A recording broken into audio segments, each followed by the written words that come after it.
ইংরেজ শাসন আমলে বাংলার স্বাধিকার আন্দোলন। সিপাহী বিদ্রোহ 1857। সিপাহী বিদ্রোহ 1857 সালের স্বাধীনতা সংগ্রাম, দ্য ইন্ডিপেন্ডেন্স স্ট্রাগল ইন 1857। সিপাহী বিদ্রোহের কারণ। রাজনৈতিক কারণ। লর্ড ডালহৌসির সত্ত্ববিলোপ নীতির মাধ্যমে দত্তক পুত্রকে সম্পত্তির অধিকার থেকে বঞ্চিত করা হয়। লর্ড ডালহৌসির সত্ত্ববিলোপ নীতির মাধ্যমে দত্তক পুত্রকে সম্পত্তির অধিকার থেকে বঞ্চিত করা হয়। দিল্লির সম্রাটের পদ বিলুপ্ত করায় দ্বিতীয় বাহাদুর শাহ ক্ষুব্ধ হন। সামরিক কারণ। 1853 সালের দিকে এনফিল্ড নামক এক প্রকার বন্দুকের ব্যবহার শুরু হয়। এই রাইফেলে টোটা দাঁত দিয়ে কেটে বন্দুকে ব্যবহার করতে হতো। সৈন্যদের মধ্যে ব্যাপকভাবে এই গুজব ছড়িয়ে পড়ে যে এই টোটায় গরু ও শূকরের চর্বি মিশ্রিত আছে। ফলে ধর্মনাশের কথা ভেবে বিদ্রোহী হয়ে ওঠে উভয়েই। প্রথম বিদ্রোহ। বিদ্রোহের আগুন প্রথম জ্বলে পশ্চিমবঙ্গের ব্যারাকপুরে। 1857 সালের 29 মার্চ পশ্চিমবঙ্গের ব্যারাকপুরে সিপাহী বিদ্রোহের মঙ্গল পাণ্ডে কার্তুজ ব্যবহারে অস্বীকৃতি জানান এবং ঊর্ধ্বতন কর্মকর্তাকে আক্রমণ করেন। 8 এপ্রিল 1857 সালে মঙ্গল পাণ্ডেকে ফাঁসিতে মৃত্যুদণ্ড দেওয়া হয়। বিদ্রোহের আনুষ্ঠানিক সূচনা হয় 10 মে 1857 সালের মিরাটের। সৈন্যরা প্রথম বিদ্রোহ করে। ভারতের প্রথম স্বাধীনতা যুদ্ধ, মহাবিদ্রোহ ও ভারতীয় বিদ্রোহ এই সিপাহী বিদ্রোহ। সিপাহী বিদ্রোহের নেতৃত্ব দানকারী মুঘল সম্রাট দ্বিতীয় বাহাদুর শাহ। বিদ্রোহীরা দিল্লি দখল করে মুঘল সম্রাট দ্বিতীয় বাহাদুর শাহের ভারতবর্ষের বাদশাহ বলে ঘোষণা করেন। বাংলায় নেতৃত্ব দেন হাবিলদার রজব আলী। অংশগ্রহণকারী নানা সাহেব, ঝাঁসির রানী লক্ষ্মীবাই ও মৌলভী আহমদুল্লাহ। ফলাফল। শেষ পর্যন্ত এই সংগ্রাম ব্যর্থতায় পর্যবসিত হয়। দ্বিতীয় বাহাদুর শাহকে মিয়ানমারের রেঙ্গুনে নির্বাসনে পাঠায়। নির্যাতনের পর ঢাকার বাহাদুর শাহ পার্কে ঝুলিয়ে রাখা হয় বিদ্রোহী সৈনিকের লাশ। নির্যাতনের পর ঢাকায় বাহাদুর শাহ পার্কে ঝুলিয়ে রাখা হয় বিদ্রোহী সৈনিকের লাশ। বিদ্রোহীদের বিচার। অভিযুক্ত সিপাহীদের মধ্যে 11 জনকে মৃত্যুদণ্ড এবং বাকিদের যাবজ্জীবন কারাদণ্ড দেওয়া হয়। সিপাহী বিদ্রোহের স্মরণীয় স্থান বাহাদুর শাহ পার্ক। 1957 সালে বিদ্রোহের শতবর্ষ উপলক্ষে এর নামকরণ করা হয় বাহাদুর শাহ পার্ক। 19 শতকের শুরুর দিকে ঢাকার নবাব স্যার আব্দুল গনির উদ্যোগে সদরঘাট এলাকায় আন্টাঘর নামে আর্মেনিয়ায় ক্লাবের ধ্বংসাবশেষের উপর পার্ক প্রতিষ্ঠা করেন। 1857 সালে সিপাহী বিদ্রোহী কয়েকজনকে এই আন্টাঘরে ঝুলিয়ে মৃত্যুদণ্ড দেওয়া হয়। 1857 সালে ঢাকার বিভাগীয় কমিশনার এই পার্কে রানী ভিক্টোরিয়ার আদেশ পাঠ করেন। এরপর থেকে এটি ভিক্টোরিয়া পার্ক হিসেবে পরিচিতি পায়। 1957 সালে সিপাহী বিদ্রোহের শতবর্ষ উপলক্ষে সিপাহীদের স্মরণে চারকোনা স্মৃতিস্তম্ভ তৈরি করা হয় এবং পার্কের নাম দেওয়া হয় বাহাদুর শাহ পার্ক। বঙ্গভঙ্গ থেকে দেশ বিভাগ। বঙ্গভঙ্গ হয় 1905 সালে। বিভেদ ও শাসন নীতি অনুসরণ করে 1905 সালের 16 অক্টোবর ভারতের তৎকালীন বড় লর্ড জর্জ নাথালিয়ান কার্জন বাংলা প্রেসিডেন্টই ভাগ করে দেন দুইটি ভাগে। ইতিহাসে এটি বঙ্গভঙ্গ নামে পরিচিত। পরবর্তীতে কংগ্রেস ও হিন্দু সংখ্যাগরিষ্ঠের আন্দোলনের মুখে 1911 সালের 12 ডিসেম্বর লর্ড হার্ডিঞ্জ বঙ্গভঙ্গ রদ ও বাতিল করতে বাধ্য হন। 1867 সালে উড়িষ্যার দুর্ভিক্ষ। 1866 তদন্ত কমিটির প্রধান হেনরি নর্থকোট বিশাল আয়তনের বাংলা প্রেসিডেন্টির বিভক্তির সুপারিশ করেন। 1903 সালে স্বরাষ্ট্র সচিব হারবার্ট রিজেলের দেওয়া বঙ্গভঙ্গ পরিকল্পনা গৃহীত হয়। 1904 সালে ভারত সচিব উইলিয়াম ব্রডরিচ বঙ্গভঙ্গ পরিকল্পনা অনুমোদন করেন ও পরিকল্পনা প্রকাশিত হয়। 16 অক্টোবর লর্ড কার্জন বঙ্গভঙ্গ কার্য করেন। 12 ডিসেম্বর 1911 লর্ড হার্ডিঞ্জের সময়ে আন্দোলনের মুখে রাজা পঞ্চম জর্জ দিল্লিতে বঙ্গভঙ্গ রদ বা বাতিল ঘোষণা করেন। কলকাতার পরিবর্তে রাজধানী হয় দিল্লি। 1 এপ্রিল 1912 বাংলা পুনরায় একত্রিত হয়। লর্ড কারমাইকেল অবিভক্ত বাংলার প্রথম গভর্নর হন। 1905 সালে 16 অক্টোবর প্রথমবারের মতো 16 অক্টোবর বঙ্গভঙ্গ কার্যকর হয়। এরপর প্রথম দুটি পৃথক প্রদেশের সৃষ্টি হয়। একটা হলো পূর্ব বাংলা ও আসাম প্রদেশ। এই পূর্ব বাংলা ও আসাম প্রদেশ এর অন্তর্ভুক্ত জেলাগুলো হলো ঢাকা, চট্টগ্রাম, রাজশাহী, আসাম, জলপাইগুড়ি, পার্বত্য ত্রিপুরা ও মালদহ, দার্জিলিং বাদে। আর বাংলা প্রদেশ হলো পশ্চিমবঙ্গ, বিহার ও উড়িষ্যা। এই তিনটা অঞ্চল নিয়ে দুইটি পৃথক প্রদেশ গঠিত হয়। পূর্ব বাংলা ও আসাম প্রদেশের রাজধানী ঢাকা, আর পশ্চিমবঙ্গ, বিহার ও উড়িষ্যার রাজধানী কলকাতা। পূর্ব বাংলা ও আসাম প্রদেশ যেগুলো ঢাকা, চট্টগ্রাম, রাজশাহী, জলপাইগুড়ি, ত্রিপুরা, বান্দরবান, মালদহ, এগুলোর আয়তন হচ্ছে 1,06,504 বর্গ মাইল। জনসংখ্যা 3.10 কোটি। মুসলিম জনসংখ্যা 58.6%। এবং লেফটেন্যান্ট গভর্নর ছিলেন ব্যামফিল্ড ফুলার। আর বাংলা প্রদেশের হচ্ছে পশ্চিমবঙ্গ, বিহার ও উড়িষ্যা অঞ্চলের রাজধানী ছিল কলকাতা। আয়তন ছিল 1,41,580 বর্গ মাইল এবং জনগণ বাস করত 5.40 কোটি এবং এদের মুসলিমের সংখ্যা ছিল 16.67%। প্রথম লেফটেন্যান্ট গভর্নর ছিল অ্যান্ড্রু ফ্রেজার। বঙ্গভঙ্গের মূল পরিকল্পনাকারী বলা হয় অ্যান্ড্রু ফ্রেজারকে। বঙ্গভঙ্গের পক্ষে ছিল মুসলমানরা, বিপক্ষে ছিল হিন্দুরা। বঙ্গভঙ্গকে প্রথম সমর্থন জানানো পূর্ব বাংলার মুসলিম নেতা নবাব সলিমুল্লাহ। বঙ্গভঙ্গের বিরুদ্ধে থাকা মুসলিম নেতৃত্ববৃন্দ খাজা আতিকুল্লাহ নবাব সলিমুল্লাহর সৎ ভাই মৌলভী আব্দুল রসুল ইসমাইল হোসেন সিরাজি। বঙ্গভঙ্গকে জাতীয় দুর্যোগ বলে আখ্যায়িত করেছেন সুরেন্দ্রনাথ ব্যানার্জি। বঙ্গভঙ্গ বিরোধী জাতীয়তাবাদী চেতনার উন্মেষ ঘটান সর্বভারতীয় কংগ্রেস। বঙ্গভঙ্গের ফলাফল হিন্দু মুসলিম দাঙ্গা 1906 সালে, স্বদেশী আন্দোলন 1905 থেকে 1908, মুসলিম লীগ প্রতিষ্ঠা 1906। স্বদেশী আন্দোলন 1905 থেকে 1908।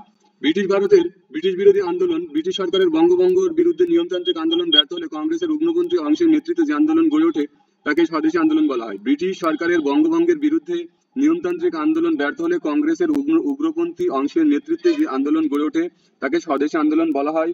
এই আন্দোলনের মূল কর্মসূচি দুইটি, এক বয়কট ও দুই স্বদেশী। আন্দোলনের অপর নাম বয়কট, বিলেতি ও ব্রিটিশ পণ্য ও শিক্ষা প্রতিষ্ঠান বয়কট। আন্দোলনের অপর নাম বয়কট। স্লোগান ছিল বন্দে মাতারাম। বিশেষত বাংলার নারীরা প্রথম প্রত্যক্ষভাবে এই আন্দোলনে অংশগ্রহণ করেন। আন্দোলন সমর্থনে যে সমিতি গঠন ওঠে ঢাকায় অনুশীলন প্রধান, পুলিন বিহারী দাস, ময়মনসিংহে সাধনা, ফরিদপুরে ব্রতী, কলকাতায় যুগান্তর, বরিশালে স্বদেশী বান্ধব। স্বদেশী আন্দোলনের সাহিত্যিক ও রাজনীতিবিদদের অংশগ্রহণ। রবীন্দ্রনাথ ঠাকুর বঙ্গভঙ্গের বিরুদ্ধে ঐক্যের জন্য বাংলার প্রকৃতি নিয়ে আমার সোনার বাংলা গানটি রচনা করেন। রবীন্দ্রনাথ ঠাকুরের গীতিবিতান কাব্যগ্রন্থের স্বরবিতান কাব্যের অন্তর্গত। বঙ্গভঙ্গের বিরুদ্ধে বাংলার ঐক্যের জন্য বাংলার প্রকৃতি নিয়ে আমার সোনার বাংলা গানটি রচনা করেন রবীন্দ্রনাথ। গীতিবিতান কাব্যগ্রন্থের স্বরবিতান কাব্যের অন্তর্গত। গানটি 1905 সালের 7 অক্টোবর বঙ্গদর্শন পত্রিকায় প্রকাশিত হয়। 1905 সালের 7 অক্টোবর বঙ্গদর্শন পত্রিকায় প্রকাশিত হয়। এর আগে গানটি রবীন্দ্রনাথ ঠাকুরের স্বাক্ষরে সঞ্জীবনী পত্রিকায় মুদ্রিত হয় 7 সেপ্টেম্বর 1905 সালে। রচনা করেন আমার দেশের মাটি গান এবং বাংলার মাটি বাংলার জল কবিতা। রাখি বন্ধন বাঙালির ঐক্যের জন্য চালু হয়। এতে হাতে লাল ফিতা বেঁধে দেওয়া হয় যা হিন্দু মুসলিম সম্প্রীতিকে নির্দেশ করে। মুকুন্দ দাস ছিলেন বরিশালের চারণ কবি। তার পরনা রেশমি চুরি বঙ্গনারীর গানটি বঙ্গভঙ্গ বিরোধী। দ্বিজেন্দ্রলাল রায়, তিনি ছিলেন ডিএল রায় নামে পরিচিত। তিনি ছিলেন নাট্যকার ও রবীন্দ্রনাথ ঠাকুরের সমালোচক। তিনি রচনা করেন ধন্য ধান্যে পুষ্পে ভরা আমাদের এই বসুন্ধরা। নিখিল ভারত প্রতিষ্ঠা। ভারতের মুসলমানদের সবচেয়ে প্রাচীনতম রাজনৈতিক দল হলো মুসলিম লীগ। 1905 সালে বঙ্গভঙ্গের পর ভারতবর্ষের মুসলমানদের নেতৃত্ববৃন্দ তাদের স্বার্থ সংরক্ষণের জন্য একটি রাজনৈতিক অংশ গঠনের প্রয়োজনীয়তা তীব্রভাবে অনুভব করতে থাকেন। সিমলা প্রতিনিধি সম্মেলন 1 অক্টোবর 1906। আগা খানের নেতৃত্বে ভারতে 35 জন মুসলমানের একটি প্রতিনিধি দল হিমাচল প্রদেশের সিমলার ব্রিটিশ গভর্নর জেনারেল ও ভাইসরয় লর্ড মিন্টোর সঙ্গে সাক্ষাৎ করে মুসলমান সম্প্রদায়ের জন্য পৃথক নির্বাচন ব্যবস্থা, সেপারেট ইলেকশন ও তাদের প্রতিনিধিত্বের বিশেষ গুরুত্ব দেওয়ার জন্য অনুরোধ জানান। এটি সিমলা ডেপুটেশন নামে পরিচিত। লর্ড মিন্টো এতে সম্মতি দেন। সর্বভারতীয় মুসলিম শিক্ষা সম্মেলন 28 থেকে 30 ডিসেম্বর 1906 ঢাকার শাহবাগে নওয়াব ওয়াকার উল মুলক মৌলভী ও নওয়াব মহসিন উল মুলকের নেতৃত্বে অনুষ্ঠিত অধিবেশনে নবাব সলিমুল্লাহ মুসলিম অল ইন্ডিয়া কনফেডারেন্সি গঠনের প্রস্তাব করেন। সভায় কনফেডারেন্সির পরিবর্তে লীগ শব্দটি যুক্ত করা হয়। সর্বভারতীয় মুসলিম লীগ প্রতিষ্ঠা। নবাব ভিকার উল মুলকের সভাপতিত্বে শিক্ষা সম্মেলনের শেষ অধিবেশনে প্রতিষ্ঠিত হয় সর্বভারতীয় মুসলিম লীগ। প্রতিষ্ঠা করেন নবাব সলিমুল্লাহ, আগা খান ও নবাব ভিকার উল মুলক। প্রতিষ্ঠার সভাপতি ছিলেন আগা খান 1913 সাল পর্যন্ত। বাংলার সশস্ত্র বিপ্লবী আন্দোলন। বয়কট ও স্বদেশী আন্দোলনের ব্যর্থতার পর বাংলায় স্বাধীনতাকামী দেশপ্রেমিক যুবক সমাজকে সশস্ত্র বিপ্লবের পথে ঠেলে দেয়। 1911 খ্রিস্টাব্দ থেকে 1930 খ্রিস্টাব্দ পর্যন্ত এই সংগ্রাম জোরদার হলেও এই সংগ্রাম আগেই শুরু হয়। 1908 সালে ইংরেজ ম্যাজিস্ট্রেট কিংসফোর্ডকে হত্যা করার জন্য ক্ষুদিরাম বোমা হামলার মধ্য দিয়ে যে সশস্ত্র বিপ্লবী আন্দোলনের আত্মপ্রকাশ করে ব্রিটিশ সরকারি কর্মকর্তাদের উপর, এই হামলা ছিল এই আন্দোলনের অন্যতম লক্ষ্য। প্রধান সংগঠন ঢাকা অনুশীলন সমিতি ও কলকাতা যুগান্তর সমিতি। ঢাকা অনুশীলন সমিতির প্রধান সংগঠন ছিলেন পুলিন বিহারী দাস। ক্ষুদিরাম বসু। ক্ষুদিরাম ব্রিটিশ বিরোধী সর্বকনিষ্ঠ বিপ্লবী। পশ্চিমবঙ্গের মেদিনীপুর জেলার এই বিপ্লবী তরুণ অষ্টম শ্রেণীর ছাত্র অবস্থায় স্বদেশী আন্দোলনে যোগদান করেন। 30 এপ্রিল 1908 সালে কিংসফোর্ডের গাড়ি লক্ষ্য করে বোমা নিক্ষেপ করলে তা অন্য একটি গাড়িতে আঘাত আনে, যাতে ইংরেজি মা মেয়ে নিহত হয়। তাই ক্ষুদিরামকে 1908 সালের 11 আগস্ট মুজফ্ফর কারাগারে ফাঁসি দেওয়া হয়। তার জীবনভিত্তিক চলচ্চিত্রের নাম মে ক্ষুদিরাম বসু হু, হিন্দি ভাষায়।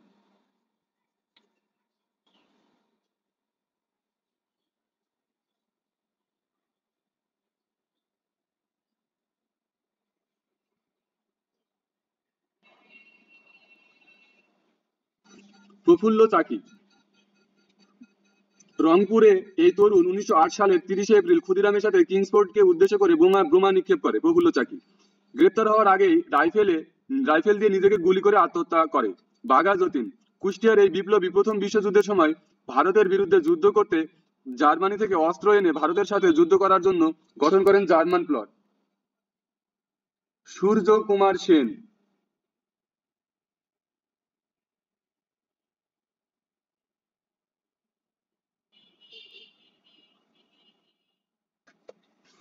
উমাতারা ইংরেজ বিদ্যালয় ও ন্যাশনাল ইনস্টিটিউটের শিক্ষক মাস্টার দা অম্বিকা চক্রবর্তী। অনুরূপ সেন ও নগেন সেনের সহায়তায় চট্টগ্রামকে ব্রিটিশ শাসন মুক্ত করার জন্য গঠন করেন চট্টগ্রাম বিপ্লবী বাহিনী, যা পরে আত্মঘাতী বাহিনী চিটাগাং রিপাবলিকান আর্মি হিসেবে পরিচিতি পায়। 1930 সালের 18 এপ্রিল চট্টগ্রামে 2টি সরকারি অস্ত্রাগার লুণ্ঠন করেন। 1933 সালে সহযোগী বিজয় সেন সহ গ্রেপ্তার হন। 1934 সালের 2 জানুয়ারি তাকে ফাঁসি দিয়ে বঙ্গোপসাগরে ভাসিয়ে দেওয়া হয়। চট্টগ্রাম অস্ত্রাগার লুণ্ঠন হয় 1930 সালের 8 এপ্রিল। সূর্য সেনের ফাঁসি হয় 12 জানুয়ারি 1934 সালে। বিপ্লবী আন্দোলনের প্রথম শহীদ হলো ক্ষুদিরাম বসু। ক্ষুদিরামের ফাঁসি হয় 1908 সালে। তিনি স্যার কিংসফোর্ডকে হত্যার চেষ্টা করেন। প্রীতিলতা ওয়াদ্দেদার। প্রীতিলতা ওয়াদ্দেদার মাস্টার দা সূর্য সেনের ছাত্রী ও সহযোদ্ধা ছিলেন।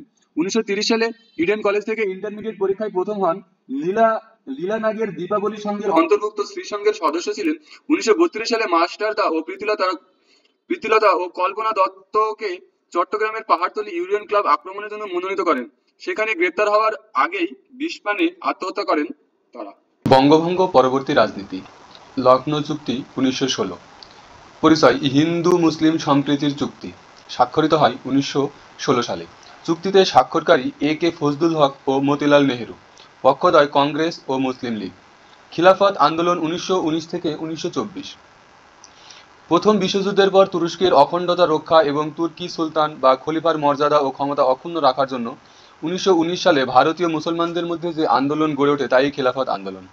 এই আন্দোলনের নেতৃত্ব দেন আলী ভ্রাতৃদ্বয় মোহাম্মদ আলী ও শওকত আলী। মৌলানা আবুল কালাম আজাদ আনসারী প্রমুখ মুসলিম নেতৃবৃন্দ। খেলাফত কমিটি গঠিত হয় 1919 সালের 18 ডিসেম্বর ঢাকায়। মৌলানা আবুল কালাম আজাদ স্বাধীন ভারতের প্রথম শিক্ষামন্ত্রী ও হিন্দু মুসলিম সম্প্রীতির প্রবক্তা।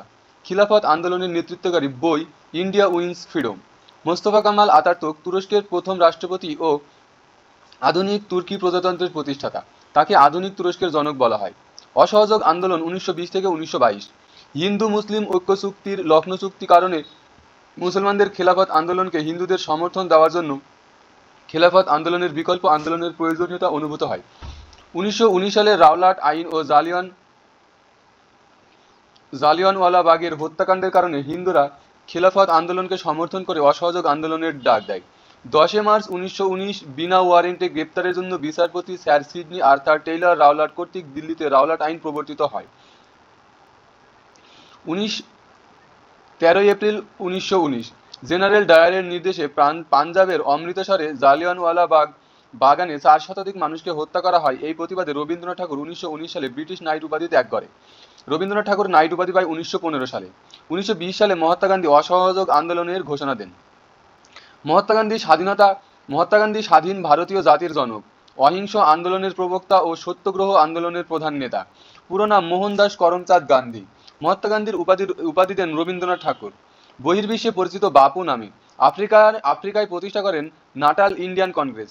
ভারতে আসেন 1915 সালে। ভারতের রাজনীতিতে অংশগ্রহণ করেন 1917 সালে। ডান্ডি লবণ কুচকাওয়াজ করেন 1929 থেকে 1930। বিশেষ তথ্য: 2007 সালে 2007 সালে জাতিসংঘ গান্ধীজির জন্মদিন 2 অক্টোবরকে আন্তর্জাতিক অহিংসা দিবস হিসেবে ঘোষণা করে। তিনি দক্ষিণ আফ্রিকার ইন্ডিয়ান অপিনিয়ন পত্রিকাটি সম্পাদনা করেন। উইনস্টন চার্চিল তাকে হাফ নেকেড ইন্ডিয়ান বলেছেন। বাংলাদেশে ভ্রমণ করেন 1946 সালে নোয়াখালীতে। নোয়াখালীর সোনাইমুড়িতে গান্ধীজি স্মৃতি জাদুঘর স্থাপিত হয়েছে। তার বিখ্যাত গ্রন্থ the history of experiments with truth. নিহত হন 30শে জানুয়ারি 1948 সালে আততায়ী নথুরাম গডসে কর্তৃক। 1922 সালে সশস্ত্র রূপ নেওয়া গান্ধীজি অসহযোগ আন্দোলন প্রত্যাখ্যান করেন। স্বরাজ পার্টি 1922। অসহযোগ আন্দোলনের পরিসমাপ্তির ঘোষণা করলে কংগ্রেস নেতা চিত্তরঞ্জন দাস ও মতিলাল নেহেরু চায় এই আন্দোলন চালিয়ে যেতে। তাই চিত্তরঞ্জন দাস ও মতিলাল নেহেরু কংগ্রেস হতে বের হয়ে প্রতিষ্ঠা করেন স্বরাজ পার্টি। স্বরাজ পার্টির পূর্ণ নাম কংগ্রেস খিলাফত স্বরাজ পার্টি। প্রতিষ্ঠা হয় 1922 সালে। স্বরাজ শব্দের অর্থ হল স্বাধীনতা বা নীল শাসন ব্যবস্থা। প্রতিষ্ঠাতা সভাপতি চিত্তরঞ্জন দাস। বেঙ্গল প্যাক্ট 1923 সালে করা হয়। স্বরাজ দলের নেতা চিত্তরঞ্জন দাস উপমহাদেশের রাজনীতিতে হিন্দু মুসলমান সাম্য গভীরভাবে উপলব্ধি করে বাংলায় হিন্দু মুসলমান সমস্যা দূর করার জন্য যে চুক্তি স্বাক্ষর করেছিলেন তা বেঙ্গল প্যাক্ট চুক্তি নামে পরিচিত। এটি সি.আর. দাস ফর্মুলা নামেও পরিচিত। স্বাক্ষরিত হয় 1923 সালে। স্বরাজ পার্টি ও মুসলমানের এক অংশ। 1935 সালে ভারত শাসন আইন। 1926 সালে ঢাকা ও কলকাতায় হিন্দু মুসলিম দাঙ্গা হলে ব্রিটিশ সরকার একটি ভারত শাসন আইন প্রণয়নের জন্য 1927 সালে সাইমন কমিশন গঠন করে। এই কমিশনের বিরুদ্ধে হিন্দুরা 1928 সালে দেয় নেহেরু রিপোর্ট এবং 1929 সালে মুসলিমদের পক্ষে দেওয়া হয় জিন্নাহর 14 দফা। পরবর্তীতে সাইমন কমিশন, নেহেরু রিপোর্ট ও 14 দফা নিয়ে 1930, 31 ও 32 সালে লন্ডনে অনুষ্ঠিত হয় 3টি গোল টেবিল বৈঠক। এই বৈঠকের পরে 1935 সালে ব্রিটিশ পার্লামেন্টে পাশ হয় ভারত শাসন আইন 1935। ম্যাকডোনাল্ড সাম্প্রদায়িক রোয়েদাদ। 1932 সালে ব্রিটিশ প্রধানমন্ত্রী ম্যাকডোনাল্ড আইনসভায় বিভিন্ন সম্প্রদায়ের প্রতিনিধি বন্টন সহ ভারতের একটি ভবিষ্যৎ সংবিধানের রূপরেখা ঘোষণা করেন, যা ম্যাকডোনাল্ড সাম্প্রদায়িক রোয়েদাদ নামে খ্যাত। ভারত শাসন আইন 1929 সাল পাশ হয় ভারত শাসন আইন 1935 পাশ হয় 1935 সালের 2রা আগস্ট, কার্যকর হয় 1937 সালের 1 এপ্রিল। প্রধান বৈশিষ্ট্য ছিল যুক্তরাষ্ট্রীয় সরকার পদ্ধতি ও প্রাদেশিক স্বায়ত্তশাসন। এই আইনের ফলে বার্মা মিয়ানমার এই উপমহাদেশ থেকে পৃথক হয়ে যায়। এটি কার্যকর হয় 1937 সালে। উপমহাদেশের নারীরা প্রথম ভোটাধিকার পায় 1937 সালে। বঙ্গীয় মন্ত্রিসভা। বঙ্গীয় মন্ত্রিসভা 1937 থেকে 1939। ব্রিটিশের শেষ দশকে 1937 থেকে 1947 সালে বাংলায় 4টি মন্ত্রিসভা গঠিত হয়।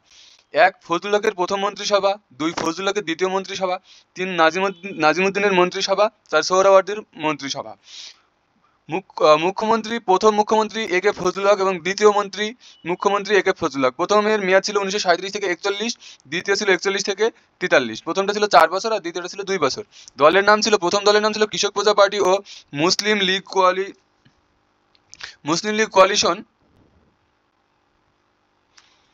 দ্বিতীয় ছিল প্রোগ্রেসিভ অ্যালায়েন্স শর্মা।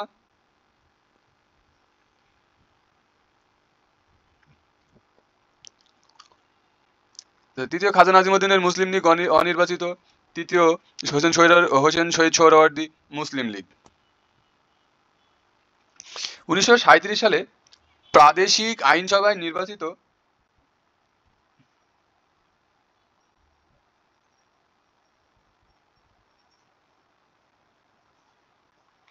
1937 সালে প্রাদেশিক আইনসভায় নির্বাচিত অবিভক্ত বাংলার প্রথম প্রাদেশিক নির্বাচন অনুষ্ঠিত হয়। 1937 সালের নির্বাচনে অংশগ্রহণকারী প্রধান 3টি দল কংগ্রেস, মুসলিম লীগ ও কৃষক প্রজা পার্টি। কংগ্রেসের দলীয় প্রতীক ছিল পাঞ্জা, মুসলিম লীগের ছিল 4 তারা হারিকেন এবং কৃষক প্রজা পার্টির ছিল হুকা। পাঞ্জা কংগ্রেসের দলীয় প্রধান ছিল শরৎ বসু, মুসলিম লীগ তাদের দলীয় প্রতীক তারা হারিকেন, এর দলীয় প্রধান ছিল মোহাম্মদ আলী জিন্নাহ এবং কৃষক প্রজা পার্টি ছিল দলীয় প্রতীক হুক্কা এবং এর ছিলেন শেরে বাংলা এ.কে ফজলুল হক। কৃষক প্রজা পার্টি প্রতিষ্ঠিত হয় 1936 সালে। এর প্রতিষ্ঠাতা এ.কে ফজলুল হক, প্রতীক হুকা। 1937 সালে নির্বাচিত স্লোগান ছিল লাঙ্গল যার জমিদার, ঘাম যার দাম তার, প্রতীক ছিল হুকা। 1937 সালে ফজলুল হকের নির্বাচনী এলাকা ছিল পটুয়াখালী। লক্ষ্য বা কর্মসূচি জমিদারি প্রথা বিলোপ, মহাজনী ঋণ প্রথা থেকে কৃষককে মুক্তিদান, শেষ সুবিধা সৃষ্টি, বিনা বেতনে প্রাথমিক শিক্ষা চালু। বাংলায় মুসলমানদের জন্য বরাদ্দকৃত 117টি আসনের মধ্যে কৃষক প্রজা পার্টি জয়ী হয় 36টি আসনে। স্বতন্ত্র প্রার্থীদের মধ্যে 21 জন মুসলিম লীগে যোগ দিলে মুসলিম লীগের আসন সংখ্যা হয় 59টি। স্বতন্ত্র পার্টিদের মধ্যে 16 জন পার্টি যোগ দিলে এদের কৃষক পার্টির মোট আসন হয় 55টি। এককভাবে কেউ সংখ্যাগরিষ্ঠতা অর্জন করতে পারেনি। এজন্য তাই গভর্নরের নির্দেশে মুসলিম লীগ ও কৃষক প্রজা পার্টি কোয়ালিশনে গঠিত হয় প্রজা লীগ মন্ত্রিসভা। এই মন্ত্রিসভার সদস্য 11 জন, 6 জন মুসলিম, 5 জন হিন্দু। মুখ্যমন্ত্রী ও শিক্ষামন্ত্রী এ কে ফজলুল হক, স্বরাষ্ট্রমন্ত্রী খাজা নাজিমউদ্দিন মুসলিম লীগ সভাপতি, বাণিজ্য ও শ্রমমন্ত্রী হোসেন সোহরাওয়ার্দী মুসলিম লীগ সাধারণ সম্পাদক। মন্ত্রিসভার স্থিতিশীলতা রক্ষার জন্য শেরেবাংলা এ কে ফজলুল হক 1937 সালে মুসলিম লীগের মতো সাম্প্রদায়িক দলে যোগদান করেন। পরবর্তীতে ফজলুল হক প্রাদেশিক মুসলিম লীগের সভাপতি এবং হোসেন সোহরাওয়ার্দী সাধারণ সম্পাদক নির্বাচিত হন। মন্ত্রিসভার পতন হয় 1941 সালে। মুসলিম লীগে ফজলুল হকের জনপ্রিয়তা বৃদ্ধি পেলে কেন্দ্রের সিদ্ধান্তের ব্যাপারে জিন্নাহের সাথে দ্বন্দ্ব বৃদ্ধির কারণে মুসলিম লীগের 21 জন সদস্য কোয়ালিশন ত্যাগ করে মন্ত্রিসভায় কৃষক প্রজা পার্টির একমাত্র সদস্য সৈয়দ নওশন আলীও পদত্যাগ করলে ফজলুল হকের মন্ত্রিসভার পতন ঘটে। ফজলুল হকের মন্ত্রিসভার কর্মকাণ্ড। 1938 ফ্লাউড কমিশন গঠন, বিনা ক্ষতিপূরণ জমিদারি প্রথা উচ্ছেদ।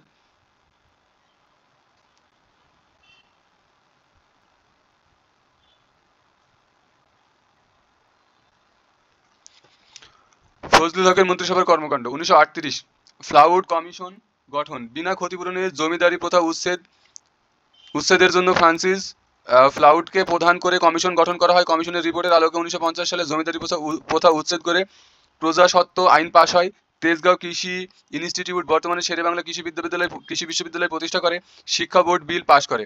শেরেবাংলার রাজনৈতিক জীবন। তিনি জন্মগ্রহণ করেন বাকেরগঞ্জ জেলার সাটুরিয়ায় 1873 সালে। 1906 সালে আইন ব্যবসা ছেড়ে ডেপুটি ম্যাজিস্ট্রেট হিসেবে সরকারি চাকরিতে যোগদান করে। 1913 সালে নবাব সলিমুল্লাহ ও নবাব আলী চৌধুরীর শিষ্যত্ব নিয়ে ঢাকা থেকে বঙ্গীয় আইন পরিষদের সদস্য হয়। 1919 সালে চিত্তরঞ্জন দাস ও মতিলাল নেহরুর সাথে জালিয়ানবাগ হত্যা তদন্ত কমিটির সদস্য হয়। 1920 সালে কাজী নজরুল ইসলাম ও মুজাফর আহমেদের সাথে নবযুগ পত্রিকা প্রকাশ করে। 1924 সালে বাংলার গভর্নর লিটন তাকে 6 মাসের জন্য শিক্ষামন্ত্রী নিয়োগ দেন। 1935 সালে কলকাতা মিউনিসিপ্যালিটির প্রথম মুসলিম মেয়র হন। 1936 সালে কৃষক প্রজা পার্টি প্রতিষ্ঠা করেন। 1937 সালে অবিভক্ত বাংলার প্রথম মুখ্যমন্ত্রী হন। 1940 সালে ঐতিহাসিক লাহোর প্রস্তাব উত্থাপন করেন। 1946 সালে বরিশাল ও বাগেরহাট থেকে বঙ্গীয় আইন পরিষদের এমপি নির্বাচিত হন। 1947 থেকে 1952 পূর্ব পাকিস্তানের অ্যাডভোকেট জেনারেল ছিলেন। 1953 সালে কৃষক শ্রমিক পার্টি গঠন করেন।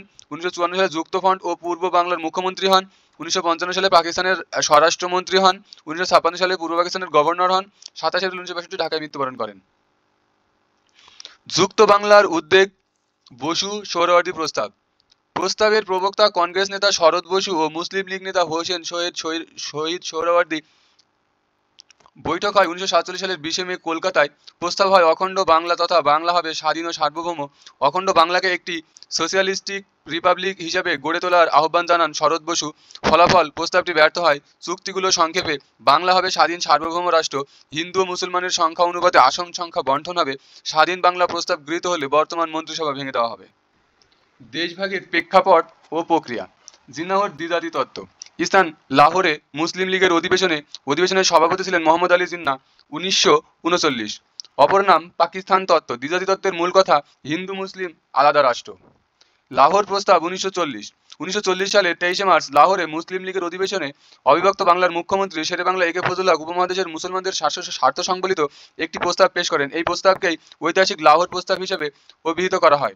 লাহোর প্রস্তাবের কোথাও পাকিস্তান কথাটি ছিল না, যদিও প্রস্তাব পাকিস্তান প্রস্তাব নামে পরিচিতি লাভ করে। প্রস্তাবটি গৃহীত হয় 24 মার্চ 1940 জিন্নাহর সভাপতিত্বে। লাহোর প্রস্তাব ছিল দ্বিজাতি তত্ত্ব। লাহোর প্রস্তাবের মূল বক্তব্য: উপমহাদেশে উত্তর পশ্চিম ও পূর্বভাগের মুসলমান সংখ্যাগরিষ্ঠ অঞ্চলকে নিয়ে একাধিক স্বাধীন রাষ্ট্র গঠন করতে হবে। লাহোর প্রস্তাবের সংশোধন 9 এপ্রিল 1946 সালে দিল্লিতে আইনসভায় মুসলিম লীগের সদস্য একটি বিশেষ কনভেনশনে একাধিক স্বাধীন রাষ্ট্রসমূহ কথাটি সংশোধন করে স্বাধীন ও সার্বভৌম রাষ্ট্র গঠনের প্রস্তাব গৃহীত হয়। লাহোর প্রস্তাবে ধর্ম বিষয়ক জাতীয়তার কথা প্রাধান্য পেলেও বাংলাদেশ স্বাধীনতা অর্জন করেছে ভাষা ও সংস্কৃতি ভিত্তিক অসাম্প্রদায়িক জাতীয়তাবাদী চেতনা থাকে। ক্রিপস মিশন প্রস্তাব 1942। দ্বিতীয় বিশ্বযুদ্ধের সময় জাপান মিত্রপক্ষের বিরুদ্ধে যুদ্ধে যোগদান করলে জাপানি আক্রমণের বিরুদ্ধে এদেশীয় সাহায্য সহযোগিতা লাভ করার জন্য তৎকালীন ব্রিটিশ প্রধানমন্ত্রী চার্চিল ব্রিটিশ ক্যাবিনেটের প্রভাবশালী মন্ত্রী স্যার স্ট্র্যাটফোর্ড ক্রিপসকে 22 মার্চ 1942 সালে উপমহাদেশে প্রেরণ করেন। তিনি রাজনৈতিক সমস্যা সমাধানের লক্ষ্যে ব্রিটিশ সরকারের পক্ষ থেকে যে কয়টি প্রস্তাব করেন তা ক্রিপস প্রস্তাব নামে খ্যাত। ভারত একটি যুক্তরাষ্ট্রীয় ইউনিয়ন হবে। ভারত ইউনিয়ন ডোমিনিয়ন মর্যাদা পাবে। ভারত ছাড় আন্দোলন। ভারতের রাজনৈতিক সংকট নিরসনে ক্রিপস মিশন ব্যর্থ হলে 1942 সালের আগস্ট মাসে গান্ধীজির নেতৃত্বে ভারত ছাড় দাবিতে ইংরেজ বিরোধী আন্দোলন শুরু হয়। এই আন্দোলন আগস্ট বিদ্রোহ নামে পরিচিত। মন্ত্রী মিশন পরিকল্পনা 1966। ভারতীয় রাজনৈতিক শাসনতান্ত্রিক সমস্যাবলী নিঃসরণে ব্রিটিশ প্রধানমন্ত্রী এটলি 1946 সালের 19 ফেব্রুয়ারি একটি মন্ত্রী মিশন গঠন করেন। 1946 সালের মার্চ মাসে ব্রিটিশ মন্ত্রিসভার 3 জন প্রভাবশালী মন্ত্রী যথা বাণিজ্য বোর্ডের সভাপতি স্যার স্ট্র্যাটফোর্ড ক্রিপস, ভারত সচিব লর্ড পেথিক লরেন্স এবং নৌ বিভাগের প্রথম লর্ড এডি আলেকজান্ডারকে নিয়ে গঠিত একটি মিশন ভারতে প্রেরণ করা হয়। মন্ত্রী মিশনের নেতা ছিলেন স্যার স্ট্র্যাটফোর্ড ক্রিপস। মন্ত্রী মিশনের ভারতীয় স্বাধীনতা প্রদানের পদ্ধতি প্রণয়ন এবং বিশেষ সংবিধান প্রণয়নের জন্য কংগ্রেস ও মুসলিম লীগ নেতাদের সাথে আলাপ আলোচনা করেন। মাউন্ট ব্যাটেন পরিকল্পনা 1946 সালে মন্ত্রী মিশন পরিকল্পনা ব্যর্থ হয়ে যাওয়ার পর সৃষ্ট চরম সাম্প্রদায়িক দাঙ্গা হাঙ্গামা, মুসলিম লীগ ও কংগ্রেসের পরস্পর বিরোধী অবস্থান, স্থানীয়ভাবে পরিসংকল্পে ব্রিটিশ সরকার কর্তৃক ভারতীয়দের হাতে ক্ষমতা হস্তান্তরের সিদ্ধান্ত নেয়। তাছাড়া দ্বিতীয় বিশ্বযুদ্ধের পরিস্থিতিতে ব্রিটিশ সরকার উপনিবেশ থেকে হাত গুটিয়ে নেওয়াই শ্রেয় বলে মনে করে। ফলে গভর্নর জেনারেল লর্ড মাউন্ট ব্যাটেনের নেতৃত্বে 1947 সালের 3 জুন এটি পরিকল্পনা প্রণয়ন করা হয়, আর এই পরিকল্পনায় মাউন্ট ব্যাটেন নামে খ্যাত। ভারত স্বাধীনতা আইন 1947। ভারত স্বাধীনতা আইন 1947 সালের 3 জুন মাউন্ট ব্যাটেনের পরিকল্পনা অনুসারে ব্রিটিশ পার্লামেন্ট 1947 সালের 18 জুলাই পাশ হয়। ফলাফল, ভারত ও পাকিস্তান নামে দুইটি ডোমিনিয়ন রাষ্ট্র প্রতিষ্ঠিত হয়। পাকিস্তানের জন্ম 14 আগস্ট 1947 সালে এবং ভারত স্বাধীন হয় 15 আগস্ট 1947 সালে। ভারত স্বাধীনতা আইন 1947 সালের 3 জুন মাউন্ট ব্যাটেন পরিকল্পনা অনুসারে ব্রিটিশ পার্লামেন্ট 1947 সালের 18 জুলাই পাশ হয়। ফলাফল, ভারত ও পাকিস্তান নামে দুটি ডোমিনিয়ন রাষ্ট্র প্রতিষ্ঠিত হয়। পাকিস্তানের জন্ম হয় 14 আগস্ট 1947 এবং ভারতের জন্ম হয় 15 আগস্ট 1947। স্বাধীন ভারতের গভর্নর হয় লর্ড মাউন্ট ব্যাটেন এবং স্বাধীন পাকিস্তানের গভর্নর হয় মোহাম্মদ আলী জিন্নাহ। আইন অনুযায়ী বাংলা ও পাঞ্জাব প্রদেশগুলো ধর্মের ভিত্তিতে বিভক্ত হয়। আসামের সিলেট জেলা পাকিস্তানের সঙ্গে যোগ দেবে কিনা তা গণভোটের মাধ্যমে নির্ধারিত হবে। ভারত ও পাকিস্তান কমনওয়েলথভুক্ত থাকবে কিনা সে বিষয়ে গণপরিষদ সিদ্ধান্ত দেবে। ভারতকে ডোমিনিয়নের মর্যাদা প্রদানের জন্য ব্রিটিশ পার্লামেন্ট একটি সুনির্দিষ্ট আইন প্রণয়ন করা হবে। ভারত ও পাকিস্তানের সীমানা নির্ধারণের জন্য একটি আইন কমিটি গঠন হবে। গণভোট অনুষ্ঠিত হবে 6 ও 7 জুলাই 1947 সালে। মোট ভোটার 5,46,815 জন। সিলেট কি পাকিস্তানের অন্তর্ভুক্ত পূর্ব বাংলায় যোগদান করবে কিনা? হ্যাঁ ভোটের সংখ্যা 56.56%। দুই দেশের সীমানা নির্ধারণের জন্য র্যাডফ্লিকের নেতৃত্বে দুই দেশের সীমানা নির্ধারণের জন্য স্যার র্যাড ক্লিফের নেতৃত্বে সীমানা নির্ধারণ কমিটি গঠন করা হয়। 9 আগস্ট 1947 স্যালে র্যাড ক্লিফ তার সীমান্ত রোয়েদাদ সমাপ্ত করে ভাইসরয়ের কাছে জমা দেয়।